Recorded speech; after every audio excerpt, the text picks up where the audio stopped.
네, 안녕하십니까. 자, 간밤에 주가가 이렇게 올랐다가 이렇게 그 고점이 이렇게 내려오면서 끝났습니다. 어, 상승한 후에 이제 이런 모습을 보일 때 저항을 받았다. 음, 그런 생각이 좀 드네요. 네. 자, 그리고 엔비디아 비슷하게 내렸고 메타 내렸고 자, AMD도 그렇고요. 근데 구글, 마이크로소프트, 네, 그다음에 애플, 네, 이런 데 좀 좋았고요. 네, 아마존도 이렇게 올랐고, 음, 나스닥은 초반부터 좀 꾸준히 이렇게 오르는 모습입니다. 네.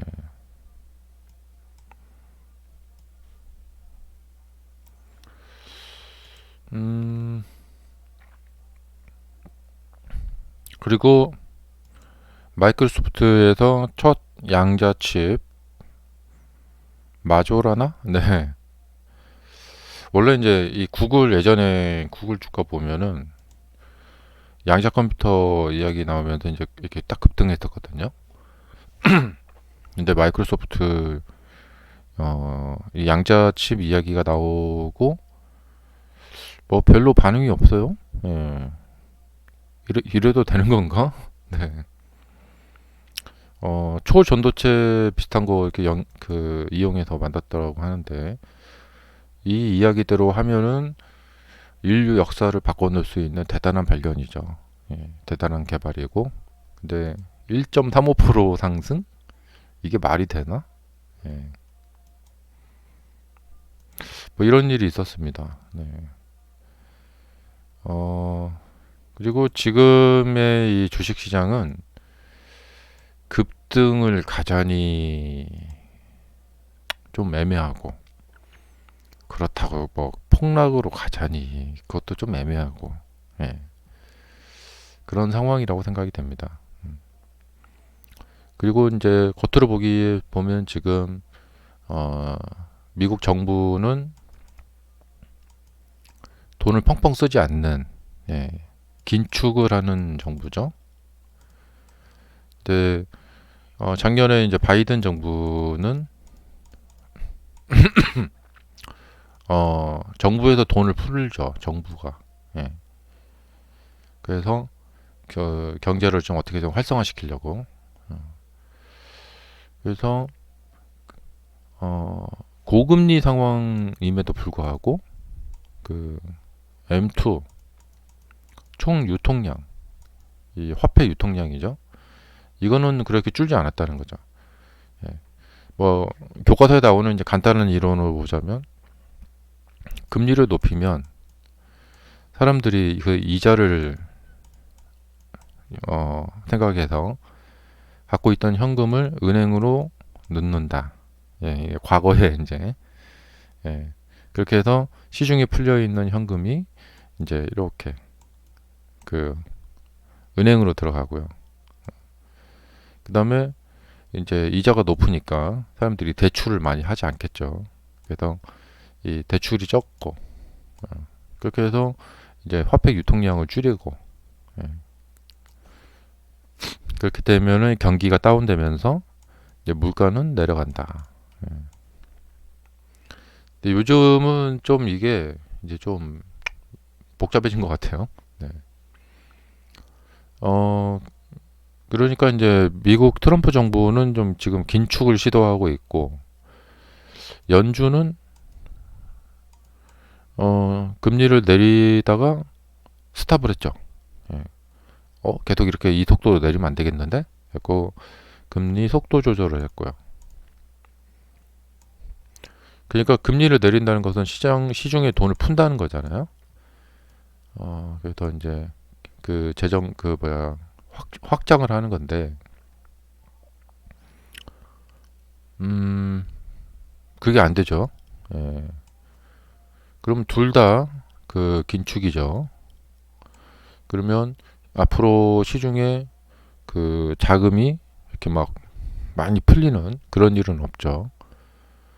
그러면 그것을 주식시장은 감지하고 미리 반영을 하죠. 그러면서 하락하죠. 하락할 확률이 높죠. 예. 이러다가 이제 그 좀 지나서 이제 트럼프 정부가 다시 이제 긴축해서 다시 이제 확장 정책으로 그렇게 이제 선회하고 또 이제 경제 사정도 이제 물가도 좀 많이 내리고 그러면은 실업률 좀 올라가고 하면은 이제 그 이후로 이제 금리를 내릴 수가 있겠죠. 예. 그래서 지금부터 앞으로 한 6월 달이나 7월 달까지가 어떤 방향성을 잡는 중요한 기간이 될 거라고 생각이 됩니다. 예. 근데 이 앞으로 지금부터 6월, 7월까지 이제 그 미래를 반영을 하는 움직임이 있을 건데 미래가 좋을 거다 하면 이렇게 갈 거고 미래가 안 좋을 거다 하면 이렇게 될 거란 말이죠.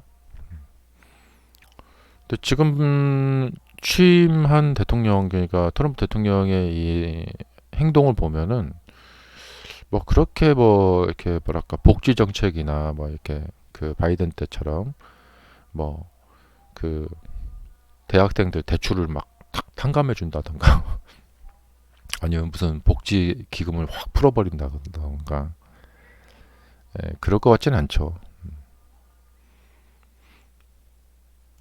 그래서 결론은 예, 좀 하락이 좀 대비를 해야 된다. 예, 이건 뭐냐면 이제 재정 정책 측면에서 봤을 때. 근데 이제 세상에는 이제 변수가 생기죠. 전쟁이라던가 재난이라던가 질병이라던가 이런 것들. 예. 이번에 이제 우크라이나 전쟁 이제 끝나려고 하는 것 같은데, 음, 이건 좀 두고 봐야겠죠. 시간의 문제죠. 인류 역사상 그 끝없이 진행되는 전쟁은 없어요. 전쟁을 시작하면은 거의 99.9%의 확률로 종전을 하게 됩니다. 그러니까 우크라이나 전쟁은 시간의 문제지 종전은 할 것이다. 자, 그리고 지금 일봉 상태입니다. 예, 일봉 상태에서 위에 지금 이 20선이 아래 위에서 이제 이렇게 내려오고 있죠. 이제 올라가면서 20선에 이제 저항을 받는 거죠. 예. 그래서 이제 과거에 여기 사례가 있죠. 20선을 이렇게 올라탄다. 예. 여기를 이렇게 이제 그리고 여기서 이제 뭔가 이제 결판을 내는 거죠. 근데 이 올라타는 거를 못하고 그냥 이렇게 짓눌려 버린다. 이렇게 짓눌려 버린다. 그러면은 상당히 20선에 닿지도 못하고 이게 아래로 밀린다. 그러면 상당히 크게 내려올 가능성이 있습니다. 그래서 그 20선과 이게 상이 이게 잘 보세요.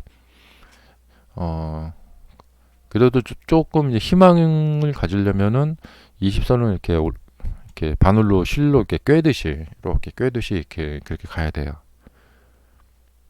그리고 분명한 것은 지금 여기서 그냥 이렇게 올라갔을 때는 이제 이쪽하고 이쪽에 매물대 저항이 예상이 됩니다. 그러니까 뭐 아무 일도 없다는 듯이 쑥 지나가지는 않을 것 같아요. 그러니까 그냥 양봉 뭐 한 5개 연속으로 이렇게 쭉 뭐 이렇게 랠리하듯이 여기를 이렇게 쑥 지나가지는 않을 것 같다.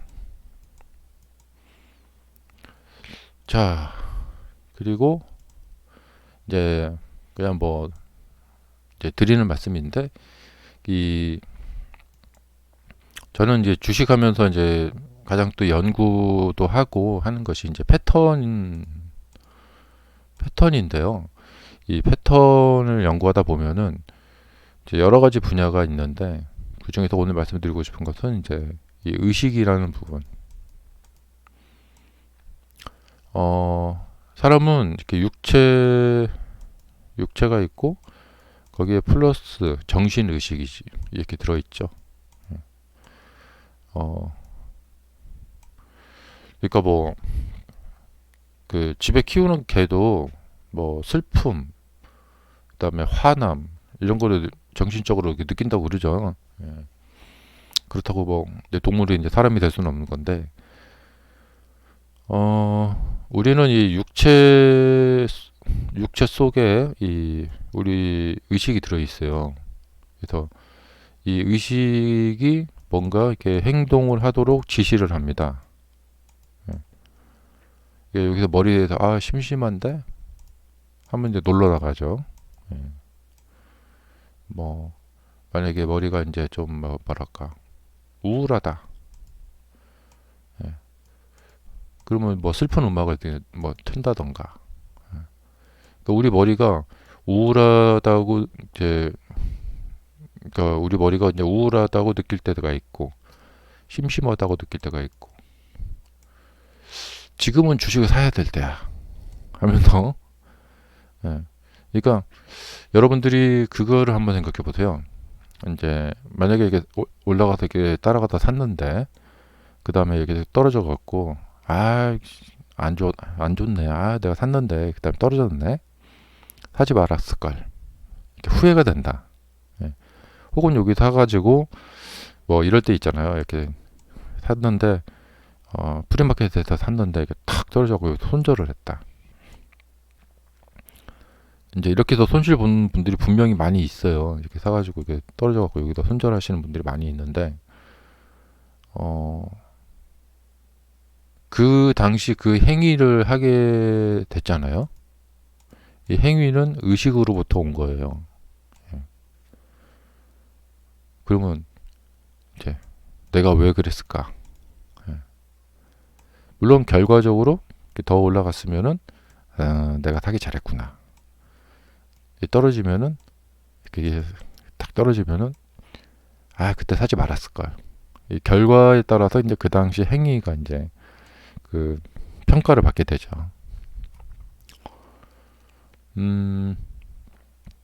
그런데 이제 근본적으로 이 행위를 하게 만드는 것은 나의 이제 의식이다. 예. 근데 우리의 의식은 어떻게 만들어지는 것일까? 무엇이 나를 이렇게 뭐 이렇게 주식 매매를 해서 돈을 다 잃게 만드는 것일까? 예. 나라는 존재는 사실은 이게 대중을 바라보는 거울이에요.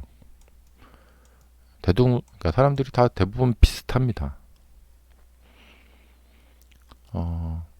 그래서 나는 나 자신의 어떤 주체적인 생각을 가지고 있는가? 아니면은 내가 그러니까 내 눈으로 이렇게 뭔가를 바라보고 사실 우리의 의식이라는 것은 이제 이 그 철학자 데카르트에 의하면은 극장 이론이라고 우리 뇌 속에 이렇게 앉아 있는 의식이 우리 눈과 이런 걸로 이렇게 세상 밖을 바라보고 있는 마치 극장의 객석에 앉아 있는 듯한 그런 상황이다. 그리고 뭐 우리가 이제 오감으로 뭐 피부나 뭐 이렇게 막 그런 것들 또 그런 것들이 막 이렇게 있는 거죠. 그러니까 이 주식 매매를 하는 행위를 하는 것을 지시하는 것이 이제 이 의식이기 때문에 그 사람들이 예를 들면 뭐 기쁜 영화, 코미디 영화 보면은 우리 의식이 재밌다 하고 이게 웃겠죠. 예, 느끼겠죠. 또 슬픈 영화를 보면은 막 슬프다 이렇게 느끼겠죠. 예. 그러니까 우리가 눈이 이제 슬픈 장면을 본다거나, 그러니까 우리의 눈이 이런 장면을 본 거예요. 예. 제가 늘 이제 주식 연구하면서 이제 가장 이제 궁금했던 게 뭐냐면 왜 상승하는 이 급등하는 곳의 거래량이 증가를 하면서 사람들이 이렇게 많이 살까? 예. 대부분 사람들은 다 알고 있어요. 경험도 많이 해봤고. 어떤 경험이냐? 거래량이 증가하면서 급등한 주가는 이후에 하락한다라는 사실을 다들 알고 있어요. 근데 이게 수십 년, 수백 년이 지나도 이 매매 행위가 바뀌지가 않아요. 왜 바뀌지 않을까? 이렇게 그 거래량이 증가하면서 이렇게 올라갈 때는 거기를 따라가서 사면 안 된다라는 것을 그 수많은 경험을 알고 있음에도 불구하고 많은 사람들이 산다는 거예요. 예. 그리고 이렇게 산다. 그럼 10번 중에 9번은, 9번까지는 그렇고 한 8번 정도는 그 이후에 하락이 나옵니다. 예. 그러니까 어제도 제가 이제 어제 밤에도 이거 보면서 이렇게 급등을 하는데 사람들이 왜 이렇게 자꾸 몰려가서 이렇게 살까? 이후에 떨어질 텐데. 그래서 이런 행위가 나오는 이 원인, 예, 이런 거에 대해서 좀 많이 생각이 잠기게 되더라고요.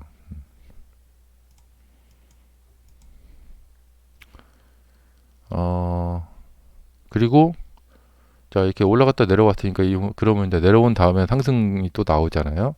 상승이 나올까요? 예. 주식에 뻔한 이론이 있죠. 예. 내내 하락을 한 다음에 상승이 나왔었는데 마침 내가 매매를 하려면 그게 안 나온다. 네. 그러니까 이런 거예요. 이제 아까 이 이야기하고 똑같은 건데 올라가면 떨어질 것을 뻔히 알면서 가서 사고 내려오면은 반등이 나올 거라는 것을 알면서도 가서 매수를 못 합니다. 왜냐하면 더 떨어질까 봐 무섭죠. 예. 여기도 가서 매수를 못 하는 이유가 뭐냐면 이렇게 떨어지면 어떡해요. 근데 이렇게 하락을 한 다음에는 상승을 하는 경우가 많이 나오거든요. 그럼에도 불구하고 이게 하락을 했을 때 가서 사지를 못해요. 그래서 거래량이 이렇게 줄어듭니다. 이런 문제를 한번 생각해보고 풀어내다 보시면은 아마 좋은 결과 있으시리라 생각이 됩니다. 감사합니다.